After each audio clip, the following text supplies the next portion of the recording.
Hello, everybody. So welcome to the So Jones Show. I am he. It is the weekend edition. Baby, how y'all is? Come on in. The water is fine. I'm at the Hayward Studios. There's Mike behind me right there. And he is the man behind all of the production work that you see happening in the world. And look at this, all this stuff right here. We got the heat lights on us, and So Jones Show have moved on up to the east side where the Jeffersons live. Yeah, we're getting ready to do a great show here. It's kind of spontaneous, so y'all bear with me as I put you back on the tripod, all right? Because I want to make sure y'all see me and hear me and all of the good stuff, because we want to talk about music and we want to talk about universal language. Y'all can join in on this conversation. I'm not going to give you a phone number to call because it ain't that kind of show. But you can go ahead and type in here. How you doing, Charlene and Floyd and Nicola, my favorite sister, and many of the rest of you will be chiming in as the night goes forward. Blessings to you, Barbara. I usually have my iPad with me so I can kind of read what y'all saying away from looking at the screen, but I'm going to have to look at the screen because I forgot the iPad. No, well, that's okay. Nevertheless, man, you doing all right, Mike? I am blessed beyond my understanding. Man, well, I tell you, well, that's pretty good. That's transparency right there. I'm going to talk about, now this might seem like he and I are fighting, and we will be fighting. We're going to be disagreeing. This is the So Walter Jones Show. We have to disagree. We have to disagree. Oh, this is going to be one of those cute little baby roll-ups, fruit roll-up type shows. That's too boring. You can turn on, let's see, the Oprah Network for all of that stuff. All right? But I want to talk about music being a universal language. Is it and is it not? I say, all right, my ears are gone. There's no, both of my drums are gone. So now I got to buy some more skins for my drums and my ears. We want to talk about what is the universal language. I'm going to see if Michael can tell us what he think it is, and I'm going to tell you what I think it is. People always say that music is the universal language of today. All right. Mike, you think music is the universal language? Indeed it is. It is. I say it is not. Okay. All right. That's the show. Well, let's say that's the show. That's the whole show. All right. Well, let me say this. Yes, sir. I would say it is one of the universal languages. Okay. One of the universal languages. Right. I agree. I don't want to be messing up your show and disagreeing. That's pretty good, though. So you're saying it's one of the universal languages? Yes. I say true. I think it is. But I think if we want to get deep, if we want to get to maybe lead further into an exclusivity of universal, I don't think it's music, because I think that music affects the mental state of a man. And science has proven that there's certain brain cells activate because of the hearing of music. Also, there's some type of electro pulses happening in the body. People have been changed in their mental state. They put music in elevators and mental hospitals and even in jails to kind of calm people or to get people riled up. Okay, so music has that effect just like color do. All right, so we can get into that. But I still don't think it's a universal thing, because it may not be understood depending on where we are in the world. Because American music is loved around the world, and then you got other music from different places, maybe from South America, even Africa, what have you. But there's some other places where it's music to them, but it's weird to us, and we can't get it. We don't understand it. Well, I think that is, but you have to understand the difference between cacophony and music. Okay. Cacophony? Yes. All right, help us out. Okay. For you cacophonians out there. Yes, sir. Well, cacophony is sounds without order. Sounds without order. Okay. There's no rhythm, there's no syncopation, there's no rhyme, there's no harmonies. There's just noise. Sure. That's cacophony. Okay. But when there's a coordinated group of sounds, rhythms, melodies, and harmonies organized, then you have music. There are aspects of that can be understood by anyone. When you have that type of order. If you don't have that order, then it's not music. Then Sure. it's cacophony. Then it's cacophony. All right. I agree with that. That's two now. Yeah, okay, I can't keep agreeing. I can't keep agreeing. All right. You get ready to So mess up real now we have to define though universal and then language for us to say that one point is stronger than the other, or to agree with one point or another. How do we define universal? Universal? Oh, let's make it real simple. How about a universal joint on a car? Okay. Okay. That means it turns all ways. It does. That's pretty good. That's a great example. All right. How do you define language? Means of communication. Okay. With like languages. Music is a language that everyone can understand. No. Everyone identified that it is music. Well, see, it has a purpose, though. Language is not just making noises. Language is a communication. True. If I want to communicate, dum dum dum dum dum dum dum dum, and I say that to anyone, they understand the rhythm. Yes. They understand the melody, even though there were no harmonies there. But Okay. they understand the rhythm and the melody. So that phrase of music was communicated to them successfully. Yes. You said the language is not noise, but it's what? What did you say? You said something about Cacophony. No. You said it's not just noise. It's not just sounds, but it's something that people can understand. It's organized.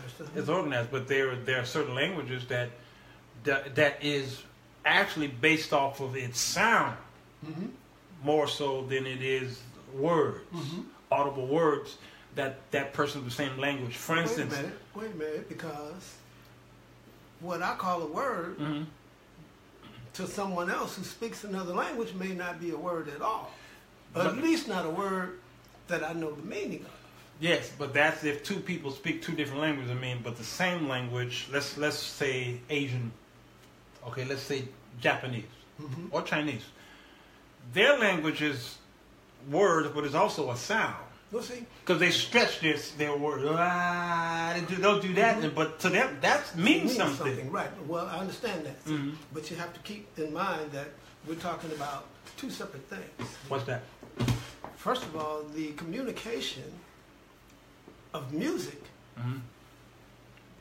carries an emotion, but not necessarily a message. Yes, I now, agree. Right, but when I speak words in a language to a person that they don't understand, then that's a communication breakdown because I'm speaking in an unknown tongue. Okay? Yes. So they don't understand what I'm saying. But if I'm conveying a melody, they understand that. They recognize that it's a melody, but that doesn't bring y'all together it doesn't unify you because it's still a strange melody to them. But it will.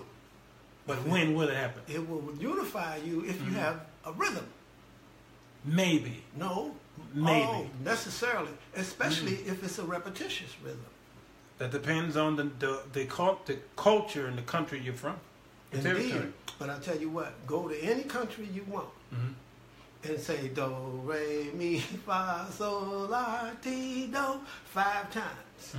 Not only will they get the rhythm and the melody of that, but they will also get the words. But you can do that. Let me give you another example of how it unifies people. Rhythm. Okay? If I got 10 people in a room and I say, okay, everybody close your eyes and count to 10. And when you get to 10, raise your hand. Okay? Everybody closes their eyes and I say, okay, go. All of them are going to raise their hands at different times. Okay? Because there was no reference. Now, if I tell them, okay, everybody I can read do it again. Okay. Everybody do it again. This time we're going to do it again. And I say, okay, 1, 2, 3, go. Everybody starts counting. 1, 2, 3 at the same tempo as the reference I gave them. Now this time, everybody will raise their hands, that's my mic, I think, at pretty much the same time. Not necessarily. Well, pretty much the same time, and yes, necessarily. Because you're talking about an American culture, though. No, I'm not. I'm not just talking about understand. not just talking about American culture. In any culture. No. And see, here's the thing. Because it has a rhythm, everyone is able to anticipate the next beat. I don't know why. You ever seen white folk clap in an all-black audience? Look, let me tell you something. I've seen them, and what happens is the white folk will clap on the 1, and the black folk will clap on the 2. But they stay consistent with the rhythm. With themselves, and it's hard. A lot of times, it's hard for them to catch the 2 and the 4. But that still doesn't matter. Yes. They still follow the rhythm. They'll be on every one. They will be on every. But they follow their rhythm. They follow their rhythm. Now let's go to your earlier point. You says if you keep teaching someone to do something, then they'll get it. Well, that's the art or the theory or the theology of repetition, because not just that, but that might be me, huh? Yeah, the rhythm and the. Well, because repetition is the mother of all skill. And if you keep doing something over and over again, anybody will get it. Right. So that's not fair to say that is a universal language. Because now you're trying to teach someone a language. No. That doesn't make it universal. You're trying to teach them. And with music, there are no words.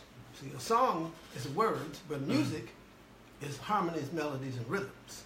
When you have those 3 elements in music, it allows a person to, because of the rhythm, it allows them to anticipate the next beat. And also, it also allows them to anticipate once they hear the melody, especially if they know. What's your volume? Can you turn it up? Yeah, I can. Oh, you can? Yes, I can. Because I'm about to spot you on something. Not the best sound, but so that if you keep doing that in rhythm, they hear the notes. And they can follow because they know they can anticipate when and what the next note is going to be. But and you don't need music for that. You don't need music for that because now you move it into my answer of what the universal language is. The whole set of music, what I said does that is rhythm. Okay, but that's my answer. The universal language is math. No. Yes, it is. Math is and there's rhythm because there's a count there. You need math. That's the science of it all. No. Rhythm is science. But that's not. So is math. But that's not the foundation. That is the foundation the because foundation. What? Is time. That's math. Time is not math. Math is what we use our feeble attempt to measure time. You measured it, didn't you? No, but you measure time, and I don't think really the time is something that can be measured. Okay? Chronos, brother. Clocks got, listen, clocks got everything to do with time, but time ain't got nothing to do with clocks. And that's true. Okay? So you see, time is a funny thing. God has created time, and he made it in a very strange way. Okay? He did. Because it doesn't wait for anyone, but it doesn't leave anybody behind. Right. That's true, too. Okay?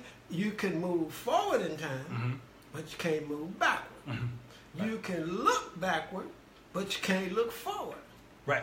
That's a peculiar time. You can only be in 1 second, and less than that, actually. There's the smallest segment of time. Right.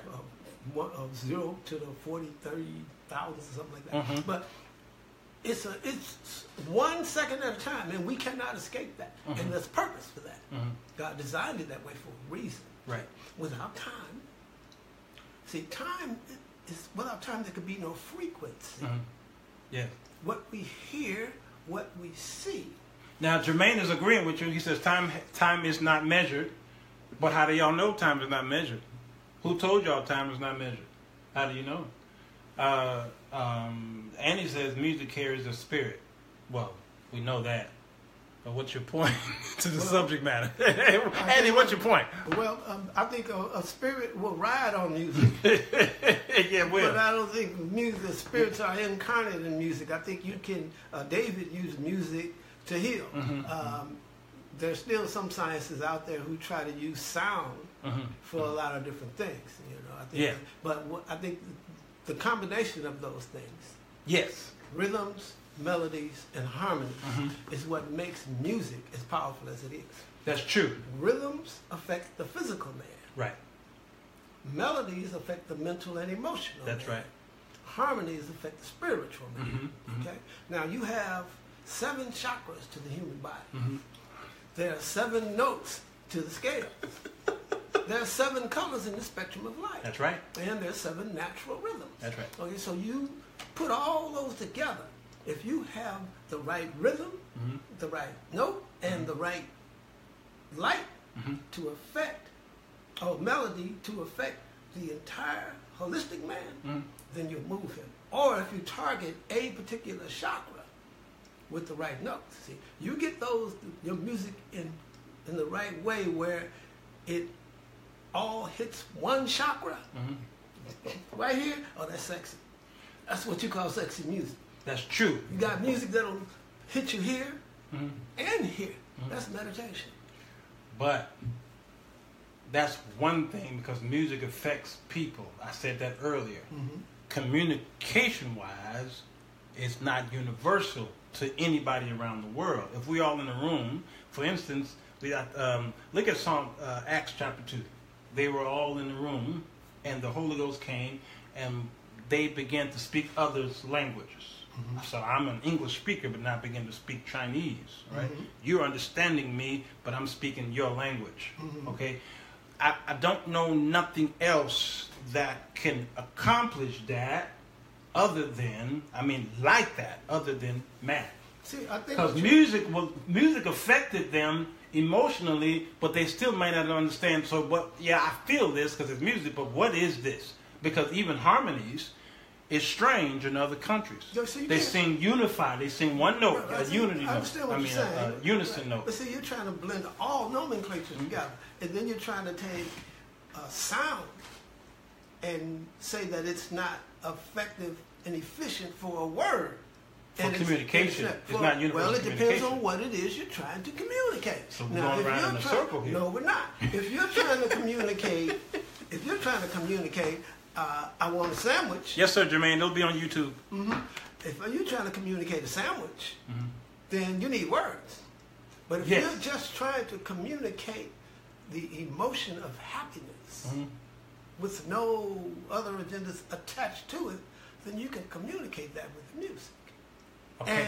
And happy music, which is, well, let me give you this other thing. See, you take those 3 things, melodies, rhythms, and harmonies, okay? And I'll tell you what, let's take a sample of a play, a scene in a play. Okay. Okay? Hamilton. And it's a sad scene, all right? Yes, sir. All right? What you're going to get is the light, the color is going to be blue or green. The music is going to be minor chords or dissonance. Okay? Yes. And the tempo is going to be slow. Okay? You put that together, and it sets the atmosphere for what is being said. And it will bring you to tears. It will bring those who understand it in tears. Well, if you what they will understand, see, it's not the music that they don't understand. It's what's riding on the music that they may not understand. But if they play that music by itself with those colors and those lights and those dissonant chords, it will convey a mood of sadness. It may, depending on the culture, though. Well, because we're talking about prosody now, because if you put lyrics to it. Okay, we'll understand that. There is diversity in the language. Yes. But it is still universal in that it will convey it. If it's a language that they consider happy, then it will convey that happy mood. If it's a language, if it's a message that they consider sad, I don't know what culture is going to think that is happy. A sad, you know what I'm saying? I don't know. Some people may consider that proud. Some may consider look at the sad. monks. Look at the Gregorian chants. Well, okay, those are all sounds for that's a particular. But that's depressing to us, but to them that could be their worship song or their praise song. Is a particular nomenclature for that culture. Oh, see, now you see where I'm going here. No, I understand where you're going, but my point is this. What? Okay. Anybody who hears it, if you hear this, Jason, you understand what that is. Springfield. Sorry. Okay? Yes. You understand what that is. Yes. If I do this,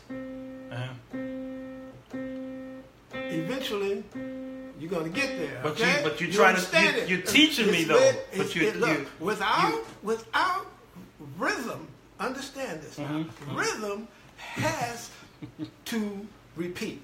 If it's not rhythm. Well, duh. Duh, Yeah, right. So the repetition, one boom. repetition is incorporated into it, and tempo. Right. Okay. So you have to have at least 2 in order to have rhythm, and that still is not effective. For rhythm and harmony, you have to have 2 or more. Right. Sure. Right. So my point is that those things, when put together, rhythm and the melody, will unify people. It will unify a certain people, not a universal people. Well, I think it's not about a culture. It's about a sound. It's about the subject matter of universal language. Right, I understand it, but even that in itself is not about cultures. Okay. It's about sounds. Yes. Rhythms, harmonies, and melodies. That's what it's about. Right. When you try to interject the argument that not all cultures are the same, okay, every C flat in every language is the same. A C flat. It's mathematically. Well, it's not because we're talking about hertz. There is, I know, but we're talking about hertz. But hertz are time. Mathematically. Because there's a number placed on them. Even by nature, the act. If you could see a sound wave, you would see. Yes. Okay, this would be a bass wave, low note, low frequency, because you don't have as many peaks in it as you do with high frequency, which would be little bitty waves. Yeah. Frequency is measured by the amount of peaks in the wave. And vibration. Vibration is another thing. Okay, that's another whole area of it. But it's very relevant. It's relevant, but it's a segue, it's a branch. So those peaks are time-based because of their frequency. Mathematics. Low frequency. No, see, keep bringing it up. You can bring. No, I'm not bringing it up. I'm not talking about mathematics. See, but you got to use mathematics to use your example. No, you don't. You're talking about numbers. Not to hear that low tone or no tone or high tone. I don't have to know math at all. You don't have to. All I have to do is be able to hear it. But that's still. You can't take math out of it because there is a number value on it. I don't disagree with that, but you don't have to have math in order to understand it, to recognize it. Yes. Okay, because it's foundation. Yes. Even the foundation of math is frequency. Sure. Okay? Time.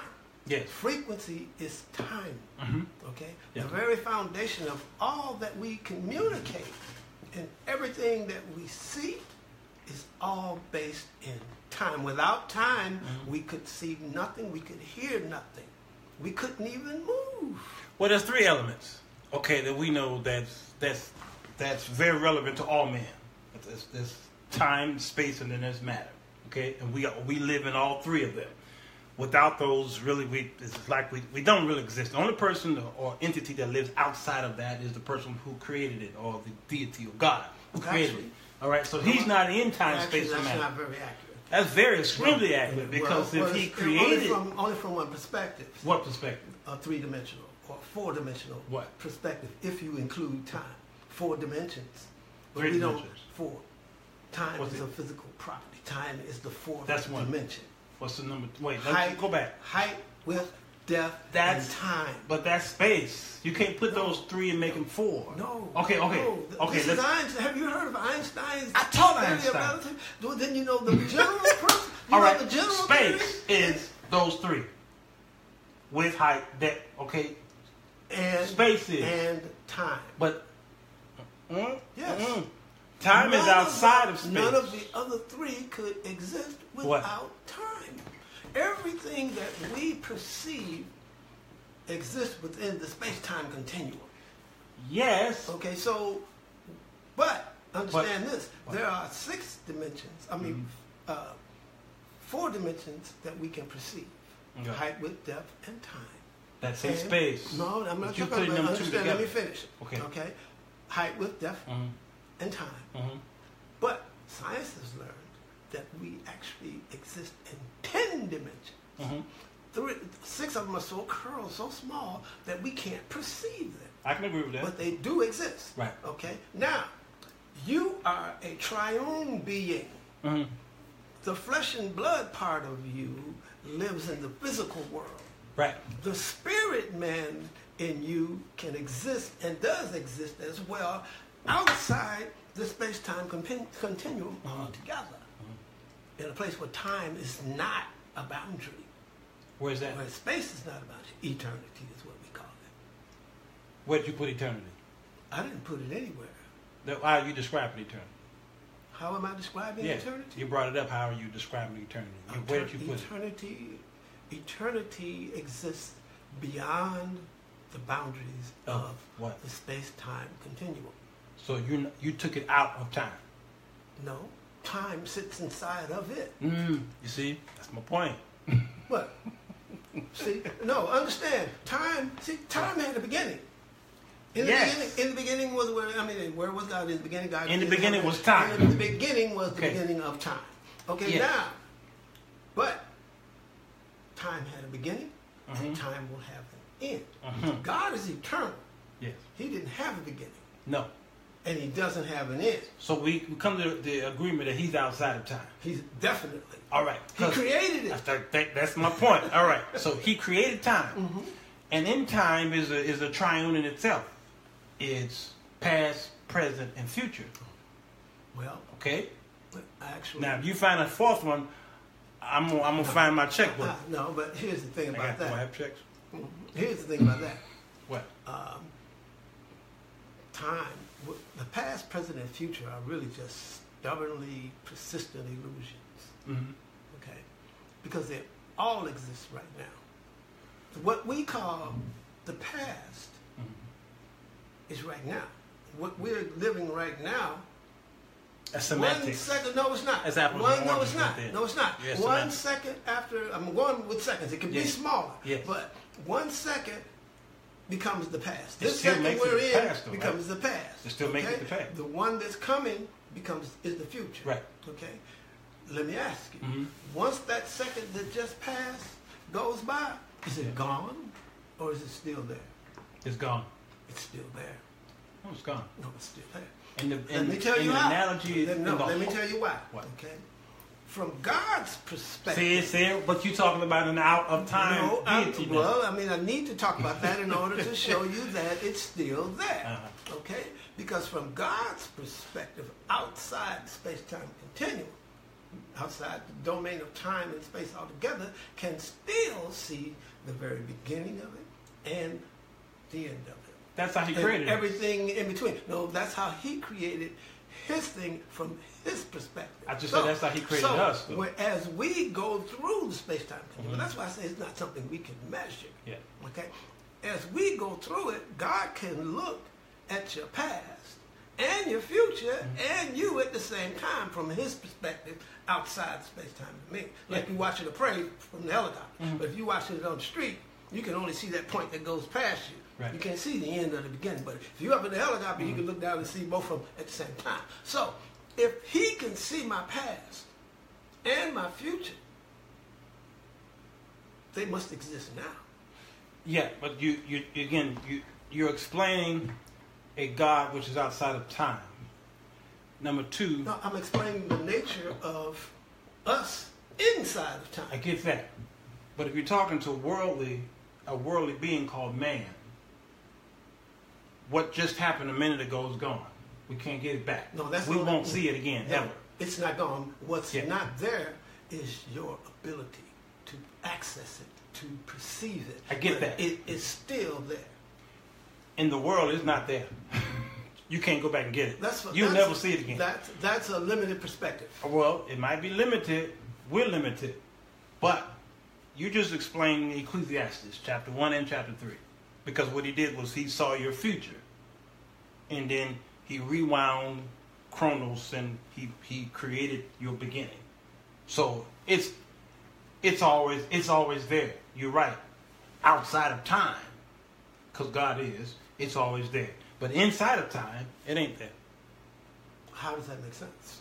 Because man is inside of time. But and that's once it's just gone, man's it's gone. perspective. I wasn't talking about What other perspective can there man's be perspective. other I'm than talking man's about, perspective? No, well, you can have my perspective. Jermaine, is this driving you crazy? He said, this is so cool. It's my perspective. See? Yeah. My perspective is that it's still there. If God can see it, Mm-hmm. then it has to be there. He sees it within the space-time continuum. Yes. So it's still in the space-time continuum. Okay, all right. Which is a long way from music, by the way. He sure is, but this is good stuff, man. It's good stuff. It's good stuff. Now, let me see if Jermaine says so true, because I have been schooled some African Americans here on Latin music, and where it seems from since they have missed the point about music. What do you think he's referring to? I'm not quite My point sure. or your point? All right, Jermaine, you'll have to help us out on that. Put that in and fix that up so that we can understand what you're saying. So there's time. Then there's the space. There's you brought up a fourth dimension, and then you brought up the others, okay? And then of course we look at matter, which is of course liquid, solid, and vapor. Well, see, all right. Well, there's more forms of matter. That's what they call dark matter. Sure. Well, yeah, yeah. Well, we can get a little piece into that. Let's not limit our perspective, and not only that. Yes. In general terms. If you check the terms of science, yeah. the way science refers to time and space is space-time. Mm-hmm. Time and space are the same thing. Now, I agree with that. That's what science says, right? For classification purposes and to simplify things. No, because I think it's not just a nomenclature either. It's the reality that if the time is a physical property, that's what Einstein's theory of relativity is about. The time is a physical property and is relative to that person, and it's different depending on mass. It changes. Gravity affects time. Speed affects time. Mass affects time. See, if you got a dark star that weighs billions of tons, but it's only 3 feet round, gravity is different for it. Its gravity in a black hole is so strong it'll suck light into it. And time and everything else is distorted around that. Did you ever see the movie, what was the name of it? Interstellar. No. Gotta watch that. These cats went to a black hole, right? They were trying to save the world. They went to a black hole in the spaceship, and they got close to the event horizon, and as they did, three of them had to leave the ship because they were looking for another guy who went before them, right? And they went looking for him, and they were there like 4 days. When they came back to the ship, the guy who they left on the ship, he had been there 45 years. He was an old man when they got back. Right. See, time moved differently for them. You ever watch a fly? To a fly, you move in slow motion because of your mass, and he has no mass hardly. Right. So he's flying. You try to catch him, dude, he's gone before you saw you come. You move slow. Time moves differently for him. See, so those things affect, and that's what his theory of relativity is about. See, and that also states, and it's been proven to less than 14 decimals, if you want to go by math, that it's fact that space and time are the identical thing. Same thing. Yeah, we get that. The three of them dwell together, time, space, and matter. The three of them dwell together in harmony. All right? Now, you're going into deep physics. I get that. Because there are these molecules, these things that pop up and then they disappear and then back again, and scientists can't figure it out. I forgot the name of these things. See, that goes into a realm. They're really quantum metaphysics. Physics. Yeah, quantum physics. physics. Yeah, quantum. Quantum physics is the study of the smallest things. Right. Astrophysics is the study of the largest things. Right. Okay, so quantum physics, they've discovered some scary stuff. This one scientist, when he discovered that everything was digital, that you would think that you could take a piece of wood and cut it in half, and then take it and cut it in half. Just keep doing that. Take what's left and cut it again. Not true. It's only so small that this is proven fact. It's only so small that you can cut it. And once you cut it again, it loses its location. Okay? Every proton knows what every other proton is doing. And there are some elements in the atomic structure that act differently when you're watching them. if nobody's watching. Right. Okay. So this stuff is the stuff we're just getting into. So everything is digital. We are actually in God's physical matrix. It's just playground. Jermaine says, no, I'm not. I'm here, brother. Yes, they don't understand the music. These African Americans, I know who confuse Latin music and really where it comes from, what they even claim to be. Okay, well, I understand. Now, some people, the different types of music is, you see, when I say it's a universal language, I'm not saying that everybody's going to understand everything that you say. If you got a jazz player and a jazz saxophone band, and they're going to sit up and they're going to play a song, and the song is 282 beats per minute, okay? Ain't but a few people who go keep up with that. Oh, my God, yeah. Okay? You do that in church, though. Right. Man. Right, but you go, Hey, Cameron. you know what I'm saying? Oh, no. yeah. See, but then you are trying to communicate what with that music? Are you trying to make them happy, sad, mad? Are you trying to set a mood? That it will do. If you're trying to confuse folk, then yeah, it'll communicate that. Now, if you are purposely trying to communicate a specific thing, okay, people don't get the groove of Latin music or German music because the feel is different, okay? But they can tell what kind of mood it's setting, even if they can't keep up with it. Okay. Well, I beg to differ. And pi is the same number in America as it is anywhere around the world. Well, you got way more sweet potato pies than you got. Well, not pi, P-I-E, I mean P-I. That's pretty good, though. That's pretty good. So, if I hold up 5 fingers, anywhere in the world, unless you're an alien, you couldn't communicate with me. An alien may look at 5 differently. But math, numbers, that is the universal, closer, exclusively, that is, I won't say exclusively, that is the closest universal language that we have. I think music is one of the universal languages, and it appears that it is the universal language because how it affects our psyche. But math, we don't look at it affecting our psyche, we just look at it as communication. Whether you agree with 2 + 2 is 4. If you think it's not equals 4, it's because of your intellectual level. Not so much because you don't understand it, it's just at your intellectual level. I think, but see, I myself don't lock it in at time. 2 + 2 is 4.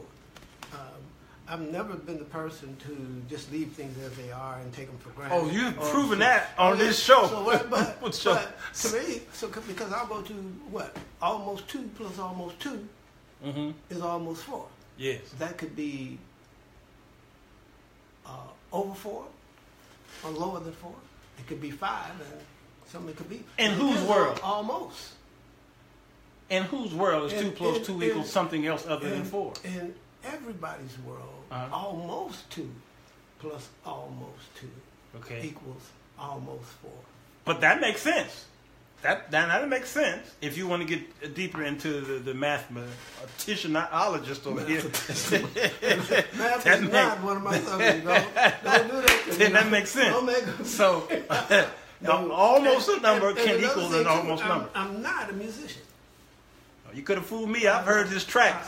But you could have fooled me. What I do is I'm a technician, first of all, and when I get a keyboard, like my little thing over here, I read the book.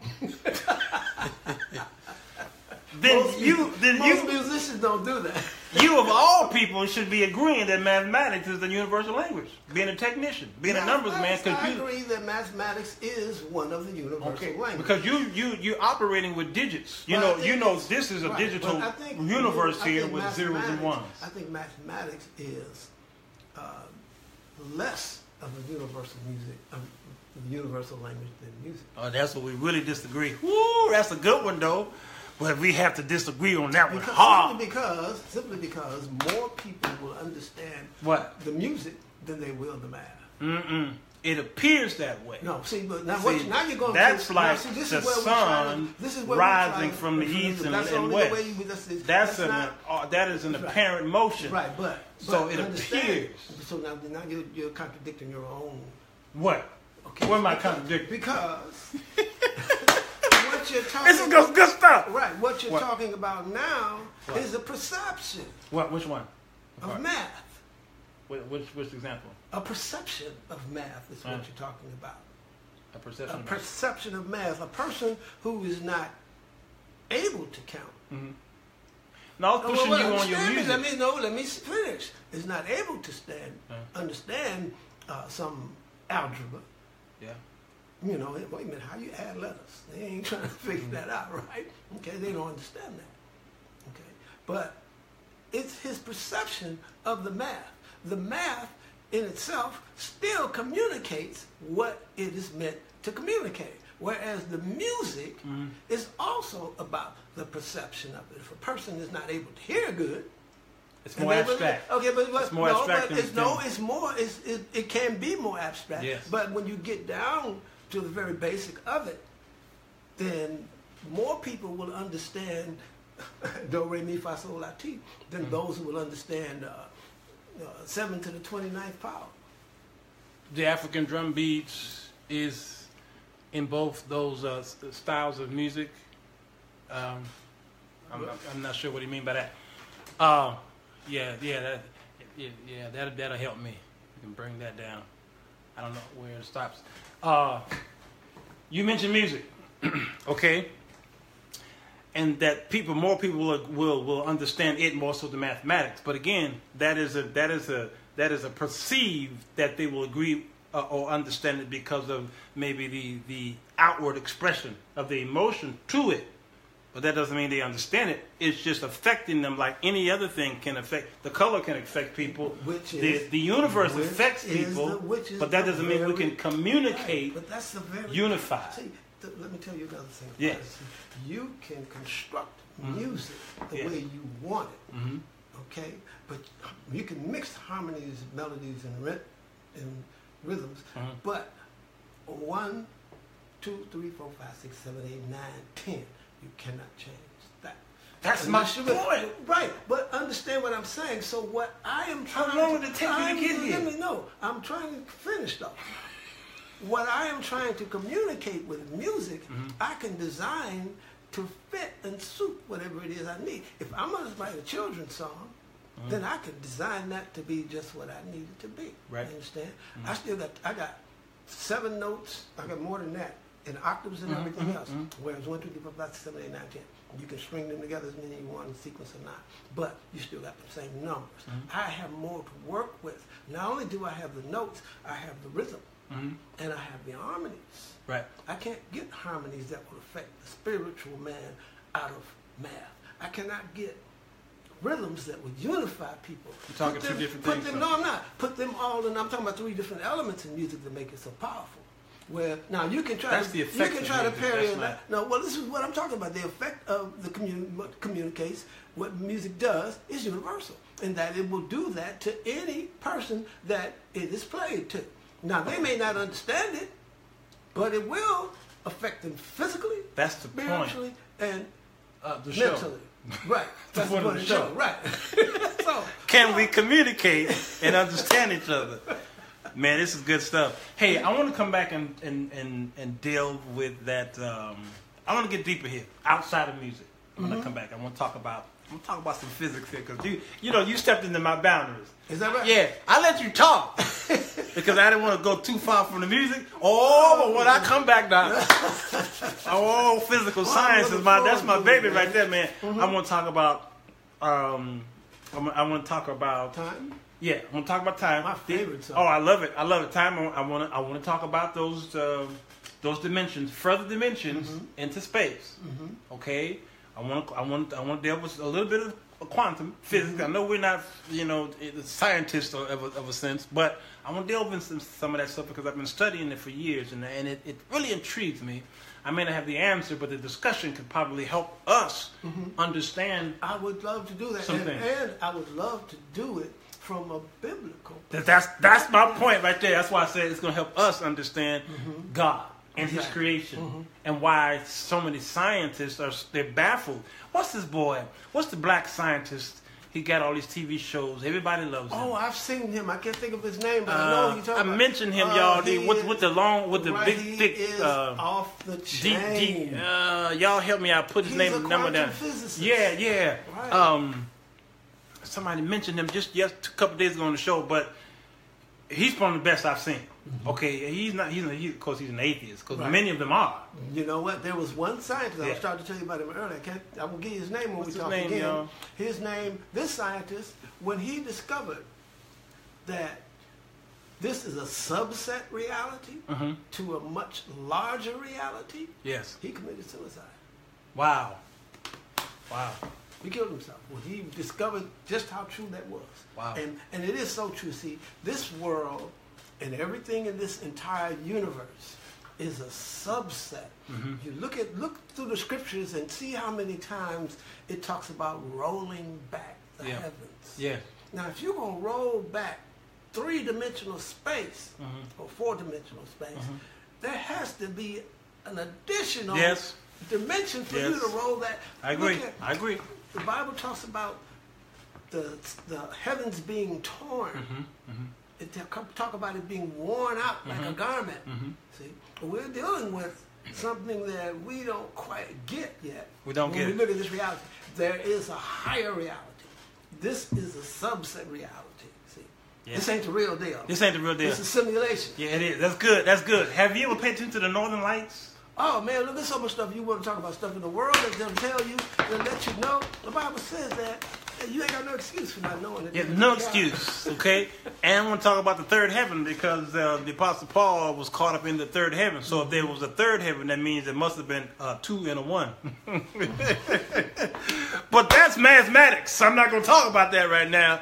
But that's logic, actually. So you can't get stuck in the logistics of math. You have to understand the concept of math. Yes, but today was logistics. Today was logistics. Tomorrow's going to be the concept. Okay. Oh man, I'm here at the great Michael Hayward Studios here. This is Daphne, Washington, saying congrats, Dr. Michael Hayward. You know, thank you, Daphne. God bless you. Yeah, Daphne. Is that Daphne? The Sims, Washington. Right, that's my friend. That's my dear friend. Yes, in funk and Latin music. Wish I could speak here, but all is cool. Well, you can speak, Jermaine. Just keep typing. Thank you, Neil Tyson. Tyson, that's the guy. And that's right. Neil Tyson, right? Oh yeah. He was on. Incredible, man. He was on Stephen Colbert's show last week, and he was baffled by what the universe was doing, and he and his colleagues can't understand. And I'm gonna go back to the house and play it again. Well, see, I'm a lot like that guy. Yeah, Steve, and you're more like Professor Erwin Corbett.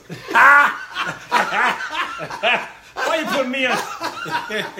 Most of y'all, a lot of people don't know who he is. Yeah, they don't. I used to love that guy. Man, please. Professor Erwin Corbett. Yes, on him, and I used to love Bill Nye, the science guy. I used to love him. But lately they've been offending Christians, because he said those who are Christians he pretty much called us retarded.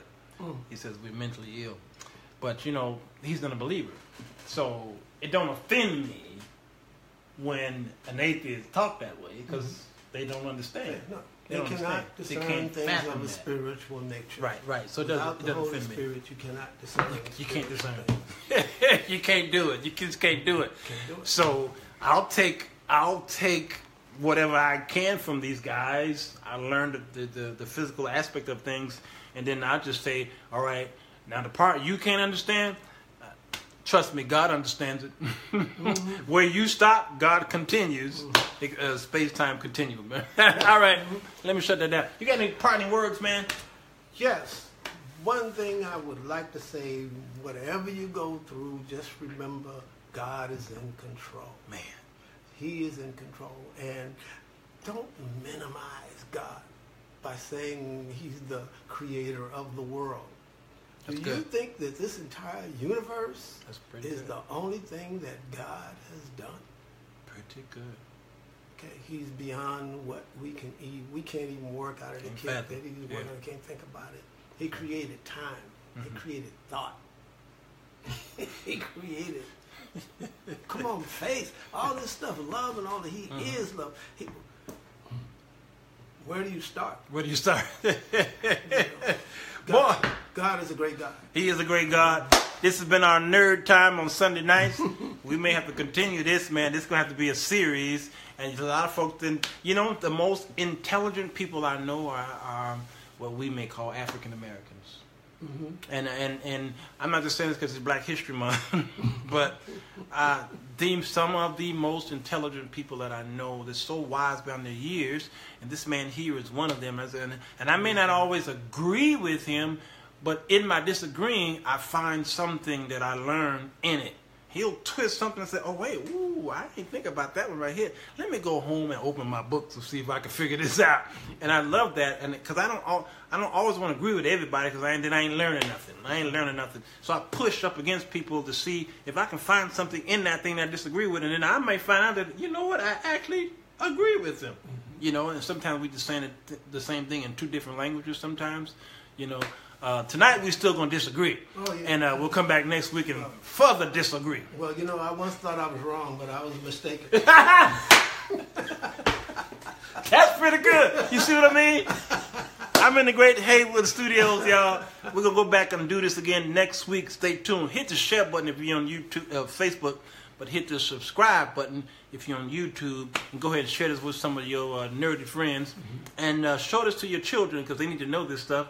And those of you who are in Bible school, you're doing Sunday school at your churches and Bible study, you might want to start bringing up this stuff again to help people, because this is going to help you actually when you're going out there winning souls, especially when you're talking to those atheists. There are many atheists who, they might have been won over to the Lord by me, but when I'm talking to them about stuff that this man's bringing up as well, they take a look and say, you know what, you're different.